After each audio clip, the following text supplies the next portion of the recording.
दिल्ली के लोगों को बचाने की कोशिश में दिल्ली पुलिस फेल, हमारी सरकारें फेल। कपिल मिश्रा अमित शाह की भी नहीं सुनते? नहीं, सबकी सुनते हैं और सुनेंगे, सुनना पड़ेगा। बीइंग अ मुस्लिम, आप मुस्लिम लीडर हैं, मुझे आपसे ज्यादा उम्मीदें थी, आपको आना चाहिए था। आप कहते तो शायद मैं समझती कि मैं आके कहूँ क्या।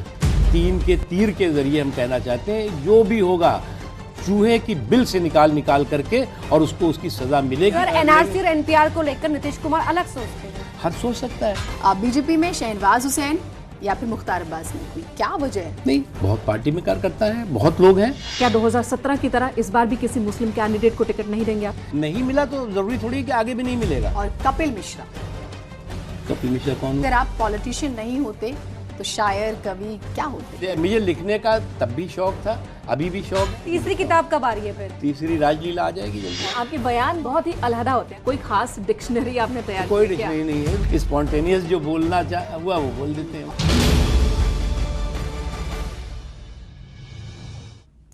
नमस्कार, स्वागत है आपका हमारे तीखे प्रहार वाले कार्यक्रम 3 का 3 में। आपके साथ मैं हूं अपर्णा मौजूम और मैं हूं आपके साथ मेनका चौधरी। और आज हमारे खास मेहमान हैं केंद्रीय मंत्री मुख्तार अब्बास नकवी। इलाहाबाद में जन्म हुआ, रामपुर से पहली बार सांसद बने, बिहार की राजनीति में अहम भूमिका और राज्यसभा में सांसद हैं इस बार। और आपके साथ मैं हूं जीनत सिद्दीकी। और क्योंकि नकवी साहब हमारे साथ है, दायरा बहुत बड़ा है तो सवाल भी होंगे। नकवी साहब, शुरुआत करते हैं। आप, बहुत स्वागत है आपका हमारे कार्यक्रम में। आप दरगाह गए, चादर चढ़ाई, कोई मन्नत मांगी या कोई मन्नत पूरी हुई? नहीं, मन्नत तो देखिए, मेरा देश जो है वो डेमोक्रेटिक सेकुलर कंट्री है, पंथ निरपेक्ष लोकतांत्रिक देश, और उसकी आत्मा है सौहार्द और एकता। तो उसकी आत्मा को किसी भी तरह से, किसी भी रूप में चोट ना पहुँचे, यही दुआ मांगी, यही प्रार्थना की। लेकिन मुख्तार साहब, चोट पहुंची, दिल्ली में जो हुआ, किसे दोषी मानते हैं? देखिए, एक बात मैं आपको बताऊं, दंगे जब होते हैं तो इंसान नहीं मरता, बल्कि इंसानियत भी लहूलुहान होती है। और कहीं पर भी दंगा हो, मैं इस दंगों की कंपटीशन में नहीं जा रहा हूं कि 5000 से ज़्यादा इस देश ने दंगों का इतिहास देखा है, मलियाना से लेकर के और मेरठ तक, भिवंडी से लेकर भागलपुर तक, जहाँ पे 10-10 हज़ार, 5-5 हज़ार, 4-4 हज़ार लोगों की हत्याएं हुई हैं, बेकसूरों की हत्याएं हुई हैं। दंगा कहीं पे भी हो, इसीलिए मैंने कहा कि इंसान नहीं मरता, उसमें इंसानियत लहूलुहान होती है। दिल्ली पुलिस से गलती हुई, सरकार आपकी है, कहाँ किससे चूक हो गई? देखिए, एक चीज़, जो कुछ भी दिल्ली में हुआ उसको कोई जस्टिफाई नहीं कर सकता। ये बात सही है, दिल्ली में जिस तरह से वहशी दरिंदों ने कत्लेआम किया, दुकानें जलाई, मकान जलाए और पूरी तरह से जो है वो तांडव किया, वो न सिर्फ पुलिस के हाथ किसने बांध रखे थे? ये किसी ने नहीं हाथ बांधे थे। दिल्ली पुलिस को अपनी विवेक के साथ रिस्पांसिबिलिटी होती है, हर पुलिस की। पुलिस ऐसा नहीं होता कि कहीं पर भी, अच्छा, यूपी में तो प्रोटेस्ट पे खड़ी हो जाती है वही दिल्ली पुलिस। इसलिए ये सवाल कि जो हुआ वो हो गया या होने दिया गया? देखिए, ये जायज़ है आपकी बात, मैं इससे, आपकी बात से ये नहीं कहता कि साहब बिल्कुल दिल्ली पुलिस ने जो है 100% परफेक्ट काम किया, लेकिन जो है वो जो चीज़ें फ़ौरन इमीडिएट कंट्रोल में आनी चाहिए थी जी, वो कहीं ना कहीं जो है किसी न किसी कारण जो है वो जो उनको करना चाहिए था रिस्पॉन्सिबिलिटी, वो थोड़ा। तो क्या ये एलआईयू का फेलियर नहीं है कि इतने बड़े विदेशी मेहमान भारत आ रहे थे और उस दौरान ये सब कुछ हो रहा था? देखिए, मैंने एक अभी 5-7-8 दिन पहले, 10 दिन पहले, एक ये व्हाट्सएप वगैरह चलता है ना जी, तो उस पर एक मैंने मैसेज सुना। मैसेज था ये कि मोदी और अमित शाह के गुरूर को चकनाचूर करना है। अब गुरूर को तोड़ने के सुरूर में कुछ लोग थे। और मैं उसका बताता हूँ आपको ना। नकवी साहब, यहाँ रोकूंगी। नहीं, जब आपने 5-6 दिन पहले वो देख लिया मैसेज, तो हमारे इंटेलिजेंस को क्यों नहीं पता चला? जाफराबाद में जब हुआ उसी वक्त क्यों नहीं ऐसी स्थिति बन गई कि उसके बाद कुछ नहीं होता? नहीं, मैं इसीलिए कह रहा हूँ ना, वो जो बात आपकी सही है, गुरूर को तोड़ने के सुरूर में ये वो लोग हैं जिन्होंने कि जब आतंकवाद और आतंकवाद में सर्जिकल स्ट्राइक होती है तो उस पर सवाल खड़े करते हैं। बालाकोट में हमारे सुरक्षा बल घुस करके आतंकवादियों को नेस्त नाबूद करते हैं तो उस पर बवाल करते हैं। और अभी इस तरह का, क्योंकि हम लोग आपने सोशल मीडिया पर वीडियोस देखे, आपने कपिल मिश्रा को सुना, आप गिरिराज सिंह को सुनते हैं, और हाल फिलहाल में तो कपिल मिश्रा बहुत ज्यादा चर्चा में है। हम बहुत लोगों को सुनते हैं, हम हैदराबाद के एक नेता हैं, उनके भाइयों और उनको भी सुनते हैं, उनकी चर्चा हम नहीं उनके करेंगे, और लेकिन लोगों को कपिल भी सुनते हैं। मुझे लगता है इस मिश्रा तरह जो की कहते हैं कि ट्रंप को जाने दे, उसके बाद हम आपकी भी नहीं सुनेंगे। देखिए, इस तरह की जहरीली जबान और इस तरह की जहरीली भाषा किसी भी सभ्य समाज में, किसी भी डेमोक्रेटिक तो कपिल मिश्रा क्या अमित शाह की भी नहीं है। सुनते? कपिल मिश्रा अमित शाह की भी नहीं सुनते? नहीं, सबकी सुनते हैं और सुनेंगे, सुनना पड़ेगा। और अमित शाह जी या पार्टी की बात छोड़िए, देश की सुनना पड़ेगा। और देश कभी भी जो है वो इस तरह की किसी भी स्तर पर कहीं पर भी इस तरह की जहरीली भाषा को स्वीकार नहीं करेंगे। मैं इसमें एक बात बताता हूँ, मैंने कहा ना, गुरूर को तोड़ने का सुरूर जो है वो इसलिए मैं कह रहा हूँ कि देखिए, ये इसी तरह के लोगों ने जब हमारा गुरूर क्या था हमारी सरकार का, कि हमने अपने देश में आतंकवाद नहीं होने दिया, हमने अपने देश में दंगे नहीं, फसाद नहीं होने दिए, सुकून और आम चैन से लोग रह रहे हैं। ये इसको उनको लगता था कि ये जो यूएसपी है इस सरकार का, मोदी सरकार का, उसको कैसे तोड़े। इसलिए उन्होंने जो है कभी भी सर्जिकल स्ट्राइक पर गर्व नहीं महसूस किया, कभी भी उन्होंने जो है हमारे सुरक्षा बलों द्वारा आतंकवादियों के खात्मे पर जो है वो फक्र नहीं महसूस किया। पाकिस्तान उधर से उधर सबूत मांगता रहा, ये सवाल करते रहे। अपनी जगह पर वाजिब है। हमने राष्ट्रपति ओबामा, जब ओबामा राष्ट्रपति थे, वो आए थे, तब भी देखा था कि किस तरीके से यहाँ हंगामा हुआ था। ओबामा ने उस मुद्दे को कोट कर दिया था, ट्रंप ने नहीं किया। इसे आप अपनी जीत में एक तरीके से कह सकते हैं कि ट्रंप ने अपने भाषण में इन हंगामों का कहीं कोई जिक्र नहीं किया, तो वो साजिश नाकाम रही। लेकिन दिल्ली के लोगों को बचाने की कोशिश में दिल्ली पुलिस फेल, हमारी सरकारें फेल। देखिए, मुझे लगता है कि जो लोगों का जान और माल का नुकसान हुआ है उसकी भरपाई तो हो नहीं सकती, लेकिन आज की तारीख में शांति है। आज की तारीख में लोग इस बात को महसूस कर रहे हैं कि कितनी खतरनाक षड्यंत्र और साजिशों के तहत दिल्ली को, लेकिन डर है दिल्ली सर, को आग के दिलों में डर कायम है, अभी भी लोग डरे हुए हैं, सहमे हुए हैं। मैं आपके कार्यक्रम के माध्यम से लोगों से यही अपील करना चाहता हूं कि न उन्हें डरने की जरूरत है और न किसी को उनको डराने की जरूरत है। वो महफूज हैं और जो कुछ भी नुकसान हुआ, मैं ये नहीं कह सकता कि वो जो नुकसान हुआ उसको हम जस्टिफाई कर सकते हैं, वो गलत हुआ।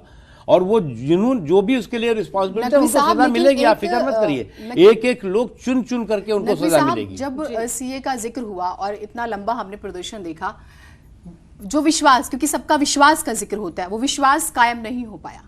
तो क्योंकि आप अल्पसंख्यक मंत्रालय संभालते हैं और आपकी जिम्मेदारी, एक चेहरा भी बड़ा चेहरा, आप गए ही नहीं वहां पर। शायद आपकी बात सुनते, कुछ नहीं तो तुकबंदी से ही समझा देते। देखिए, पहली बात ये कि मैंने कई बार कहा, सुप्रीम कोर्ट पर सबको, उनका सरकार पे हमें यकीन नहीं है, मोदी पर यकीन नहीं है, अमित शाह जी पे यकीन नहीं है। तो सुप्रीम कोर्ट ने अपनी तरफ से मध्यस्थ भेजा और ये सोच करके सुप्रीम कोर्ट ने भेजा होगा कि ये मध्यस्थ हमारे जाएंगे और जाते ही जो है वहां पर सुरक्षा का सुनते, आप पहुंचते तो सही। नहीं, मैं बता रहा, तो वहां पर जो है वो समस्या का समाधान हो जाएगा। अब जब सुप्रीम कोर्ट ने जिनको मैंडेट दिया, जिनको कहा कि आप जाइए, जाकर के मामले को सुलझाइए, कोई नहीं उठा वहां से। उनकी मांग क्या थी? सीए। उन्हें भी ये बात मालूम है, पार्लियामेंट के दोनों हाउसेस ने जिस बिल को, जिस कानून को पास किया है वो वापस नहीं हो रहा है। और वो कानून जो है उनकी नागरिकता को खत्म भी करने के लिए नहीं है।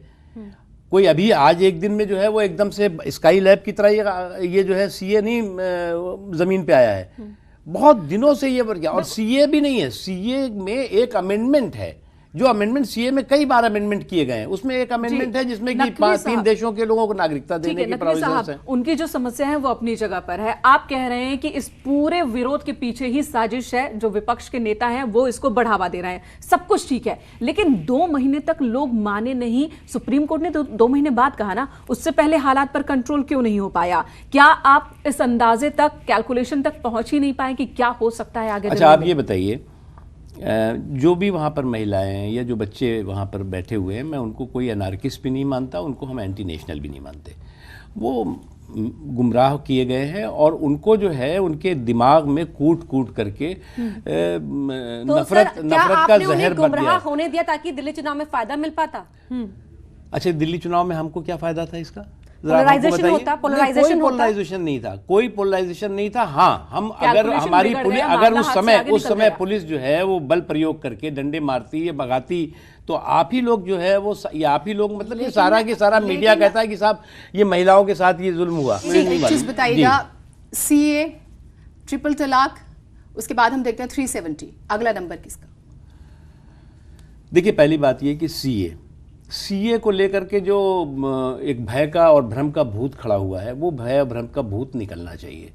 मुझे लगता है लेकिन सत्ता से ज्यादा शक्तिशाली कौन है? क्यों ऐसा होने दिया गया? सीए किसी भी नागरिक की, भारतीय नागरिक की नागरिकता के खिलाफ नहीं है। एक चीज, कोई भी सत्ता होती है उससे ताकतवर तो कोई नहीं होता, लेकिन उससे ताकतवर ये शैतानी ताकतें होती हैं जो कि एक सीमित दायरे में घुस करके और लोगों के दिलो दिमाग में जहर की सुई करते हैं। ये वो लोग हैं जो चला रहे थे कि मोदी और अमित शाह का गुरूर जो है वो चकनाचूर करना है। आप बोगस बैशिंग ब्रिगेड का जिक्र कर रहे हैं, राइट, लेकिन बोगस बैशिंग ब्रिगेड का अंत कौन करेगा?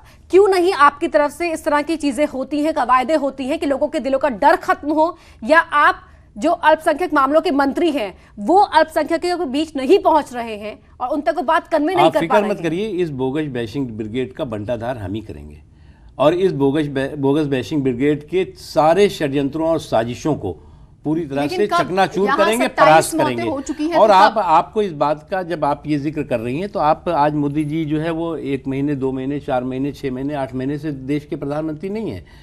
आज उनको 6 साल हो रहा है और इन 6 सालों में अगर देश में एक भी कम्युनल राइट नहीं हुआ, अगर इन 6 सालों में देश में कोई बड़ा जो है वो टेररिस्ट अटैक नहीं हुआ, तो उसके बाद ये जो घटना हुई है निश्चित तौर से कई सवाल खड़े करते हैं। आप कह रहे हैं शंकाओं को दूर करेंगे, लेकिन आपकी ही पार्टी के कई मंत्री, कई बड़े नेता ऐसी बातें कह जाते हैं जो शंकाओं को और जन्म देते हैं। गिरिराज सिंह, वो भी केंद्रीय मंत्री, और वो कहते हैं कि देवबंद, एएमयू ये सभी आतंक के अड्डे हैं। तो वहीं पर दूसरे नेता भी हैं जो इसी तरह की बयानबाजी करते हैं। तो ये नफरत बढ़ेगी, अविश्वास बढ़ेगा या घटेगा इससे? नहीं, देखिए, कोई भी करता हो, मैं किसी का नाम नहीं लेता, कोई भी करता हो, इस तरह की चीज़ें जो है वो समाज में बिल्कुल जो है वो लोग एक्सेप्ट नहीं करते, लोग स्वीकार नहीं करते ऐसी भाषा। तो क्यों किसी भी स्तर की भाषा। अब क्या करें हम, कोई जो है वो टेप वोप लाइए, हम टेप लगा दिया करें भाई? कोई टेप तो लगा नहीं सकता। ये देश डेमोक्रेटिक देश है। प्रधानमंत्री से बात, बीइंग अ मुस्लिम, आप मुस्लिम लीडर हैं, मुझे आपसे ज्यादा उम्मीदें थी, आपको आना चाहिए था। आप कहते तो शायद मैं समझती, ठीक, आप आते और मेरा भरोसा आप पर है। कहाँ आते?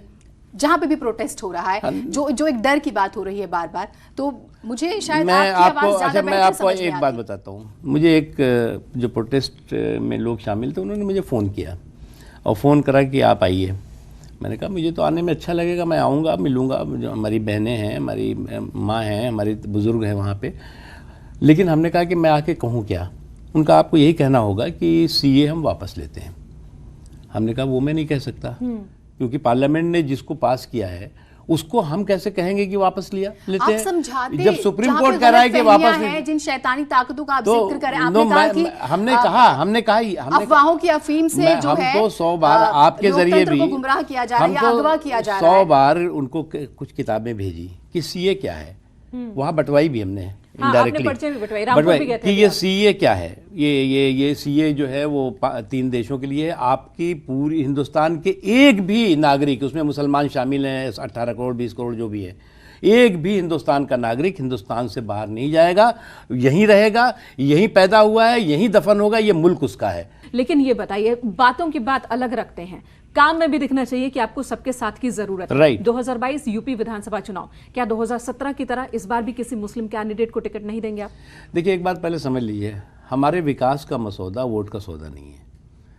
कभी भी जो है हम विकास के मसौदे को जो है वो वोट के साथ उसके ताने बाने को हम जोड़ के नहीं देखते। विकास के कदम में कदम नहीं वो अच्छा जो कैंडिडेट होगा वो कैंडिडेट पार्टी वहां तय करेगी कब किसको कहां से लड़ाना है, कहां से नहीं लड़ाना है। 23 करोड़ एलिजिबल उम्मीदवार, जहां आपकी पार्टी इतनी बड़ी है, इतने नेता हैं आपके पास बहुत बार लड़े हैं, ऐसा नहीं है, बहुत बार लड़े हैं। मैं खुद जो है वो यूपी से ही 5 बार लड़ा हूं चुनाव। मुख्तार साहब, जिन पर आरोप होते हैं, जो अपराध के मामलों में उन पर आरोप चल रहे होते हैं, उनको टिकट मिल जाता है, लेकिन क्या एक मुस्लिम उम्मीदवार बीजेपी को नहीं मिलता उत्तर प्रदेश के लिए? कहां, किसने कहा नहीं मिलता?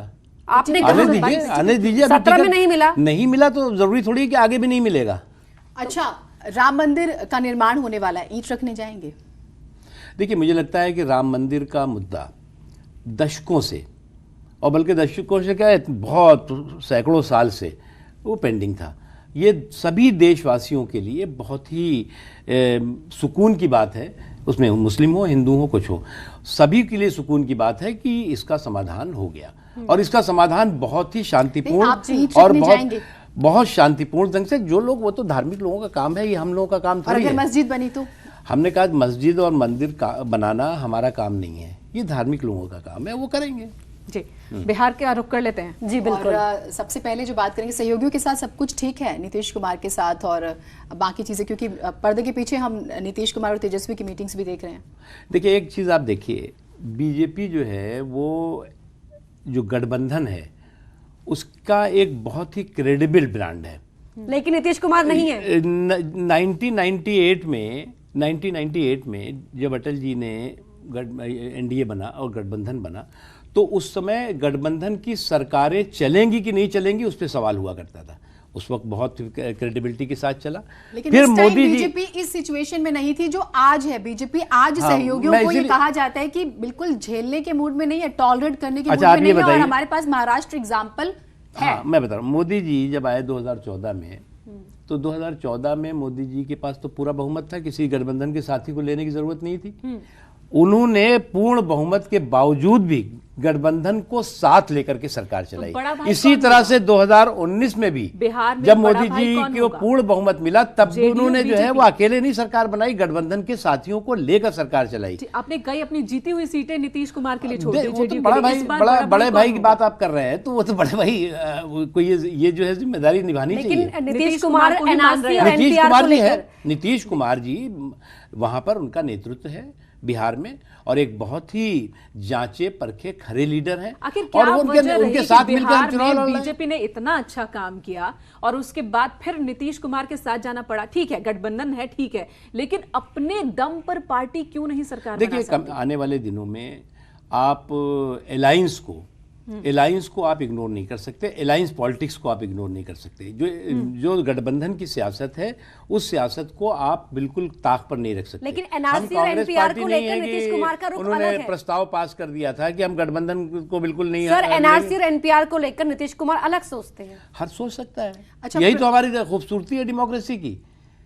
कोई भी व्यक्ति सोच सकता है, लेकिन हर आदमी को ये बात जानकारी होनी चाहिए, और है भी, कि पार्लियामेंट की क्या रिस्पॉन्सिबिलिटी है और असेंबलीज की क्या रिस्पॉन्सिबिलिटी है। गंभीर मुद्दे की बात कर लेते हैं, एनपीआर की बात एक बार फिर से कर लेते हैं। उत्तर प्रदेश में हंगामा मचा है, विपक्ष डिमांड कर रहा है कि इसमें ओबीसी का कॉलम क्यों नहीं? किसमें ओबीसी का कॉलम एनपीआर में क्यों नहीं? एनपीआर क्या है? ये शुद्ध रूप से एक सामान्य सी जनगणना है। इसको उर्दू में कहते हैं मर्दमशुमारी। ये सामान्य सी जनगणना है, और ये जनगणना 1951 में हुई, 61 में हुई, 71 में हुई, 81 में हुई, 91 में हुई, 2001 में हुई, 2011 में हुई। लगातार ये जनगणना हर 10 साल में होती है। पिछली बार जब ये जनगणना का प्रोसेस एक्सरसाइज हुआ, तो बहुत ढोल और मजीरा बजा करके, और कांग्रेस पार्टी, सोनिया जी और चिदम्बरम साहब ने कहा कि हम इस बार एनपीआर का जो है वो डिजिटल रजिस्टर बनाएंगे, नागरिक रजिस्टर बनाएंगे। लेकिन 6 सवाल नहीं थे ना जो इस बार नए मैं बताता हूँ, सब कुछ थे उसमें। जो है उन्होंने क्या किया कि पहला एक कार्ड बनाया, उसमें कार्ड में कहा कि जी ऐसा है कि ये जो है इसमें ये तुम्हारा नाम है, ये तुम्हारे पिता का नाम है, ये तुम्हारा एड्रेस है, ये फला है ढिमाका, ये बना करके, और पहला कार्ड सब था नहीं था। चलिए, अभी मैं आपको इस प्रोग्राम में कह सकता हूँ, आप नहीं देना चाहते मत दीजिए। किसने मना किया आपको? कि आप किससे कह रहा है कि कोई चीज कंपलसरी नहीं है, और ओबीसी कोई चीज क्या कहेंगे? ओबीसी कुछ भी कह रहे हैं, कोई चीज कंपलसरी नहीं है, एक चीज। दूसरी चीज, जो लोग ये भड़का रहे हैं, बहुत बड़ा पाप कर रहे हैं। एक इतनी बड़ी कम्युनिटी को आप कह रहे हैं कि आप जनसंख्या में अपने को रजिस्टर मत करो, यानी कि आप 20 करोड़ लोगों को जनसंख्या की प्रक्रिया से बाहर कर देंगे। और सेंसस है ना उसके लिए। सेंसस यही तो हो रहा है। सेंसस क्यों भ्रम फिर फैल रहा है? यही हो रहा है, ये जो सेंसस हो रहा है वो यही है, कोई और नया। देखिए, अभी तक जो हम चल रहा है 2011 का सेंसस है।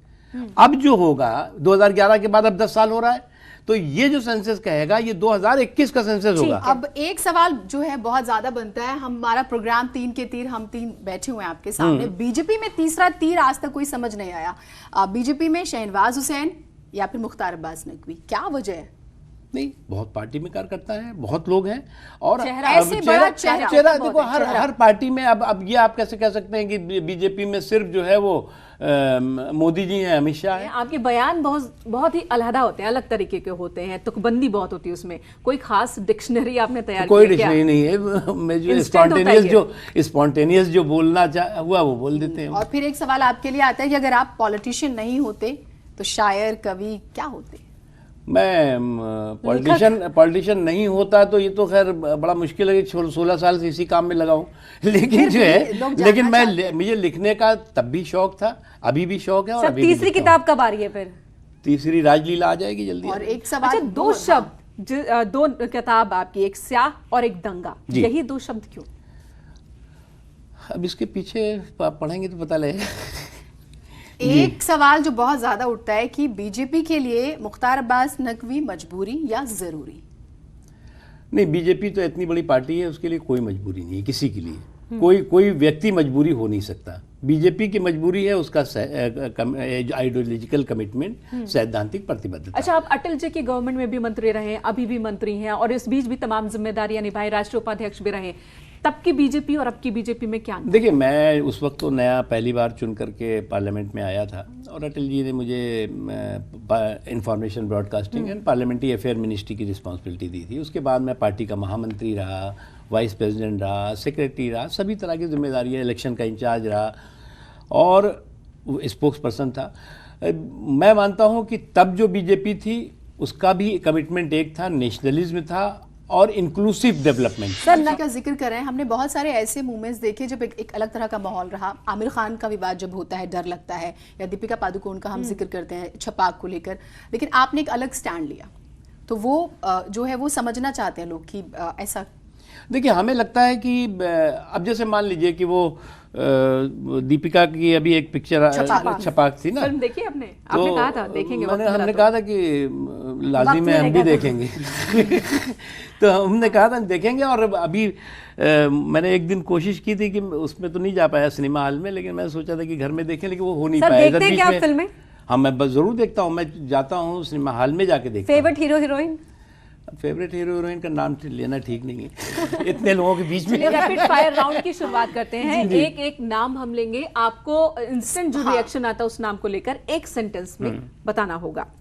नरेंद्र मोदी। देखिए, नरेंद्र मोदी एक देश की तरक्की और देश के विकास और विश्वास का एक बहुत ही क्रेडिबल नाम हो गया है पूरे वर्ल्ड में। असदुद्दीन ओवैसी। वैसे साहब जो है वो अच्छे आदमी हैं, लेकिन थोड़ा बिखरे और बहके हुए हैं। प्रियंका गांधी। प्रियंका जी राहुल से तो बेटर है। नीतीश कुमार, कई बार आप तीखे हमले उन पर करते रहे हैं। नीतीश कुमार जी जो है वो खेत खलिहान, गांव, गरीब किसान का संघर्ष करके, लड़ाई करके और आज यहाँ पहुंचे हुए हैं, और मुझे लगता है वो हमेशा जो है वो उन लोगों के सरोकार के प्रति समर्पित रहे। अखिलेश यादव। अखिलेश यादव बहुत ही नौजवान और बहुत ऊर्जावान है। अब सोहबत का असर कभी भी ख़राब भी हो जाता है, तो देखते हैं क्या होता है। मायावती। मायावती जी, मैं तो बहुत अच्छा, मुझसे तो बड़े अच्छे उनके रिश्ते हैं। देखते हैं आगे अगर वो अच्छे डिसीजन करेंगी तो आगे बढ़ेंगी। अरविंद केजरीवाल। अरविंद केजरीवाल साहब को बहुत बहुत शुभकामनाएं। दोबारा वो जो है वो जीते, और हमें तो लगता था कि जो हवाई बातें हैं, जो अब वो ठोस है, लफाजी बातें हैं, उससे कुछ नहीं होगा, लेकिन हुआ। और कपिल मिश्रा। कपिल मिश्रा कौन हुए? आपकी पार्टी में? कपिल तेंदुलकर। कपिल मिश्रा। अब आप कपिल मिश्रा को नहीं पहचान रहे? दिल्ली। जवाब मिल गया सर, जवाब मिल गया। तो अपर्णा मेनका हमने देखा, मुख्तार अब्बास नकवी साहब अमूमन जिस अंदाज में रहते हैं उसी में नजर आए। और नकवी साहब, बहुत शुक्रिया, आप हमारे कार्यक्रम में आए और आपने हर सवाल का जो है बेबाकी से जवाब दिया। Thank you. तो आज हमारे खास मेहमान रहे मुख्तार अब्बास नकवी, हर ज्वलंत सवालों का जवाब बेबाकी से देते हुए। 3 का तीर में आज के लिए इतना ही। अगले हफ्ते फिर एक और शख्सियत के साथ आपसे होगी मुलाकात। तब तक के लिए आप देखते रहिए न्यूज़ 18 उत्तर प्रदेश उत्तराखंड।